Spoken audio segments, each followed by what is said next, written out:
नमस्कार, मी जिजाऊ बोलते। माझ्या मातीतील माणसाच्या मनात गुलामीची झालर पसरली होती। रयत निश्चित पडली होती। नव्हती गुलामीची जाण की अन्यायाविरुद्ध आवाज उठवण्याची हिंमत। अशा वेळी स्वराज्य संकल्प शहाजीराजे यांच्या मार्गदर्शनाने मी बाल शुभांना वयाच्या 12 वर्षे घेऊन पुण्यात आले।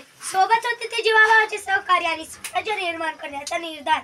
मावळ्यांच्या साह्याने आणि शिवबाच्या पराक्रमाने याची सुरुवात लवकर झाली। मी एक आई म्हणून याचा खूप प्रचंड अभिमान करते। स्वराज्याची स्थापना झाली, रयत सुखानं जगू लागली, पण माझ्या या शुभावर, माझ्या या स्वराज्यावर अनेक संकटे आली। अफजल खान, शाहिस्ते खान, पुरंदराचा वेढा आणि औरंगजेब अशा एक ना एक संकटाहून माझा मुलूक पुरून उरला। माझा शिवबा छत्रपती झाला। मी जिजाऊ म्हणून एकच विनंती करते, आपणही आपल्या मुलांवर असेच संस्कार करा आणि घराघरात शिवाजी घडवा। जगदंब जगदंब जगदंब।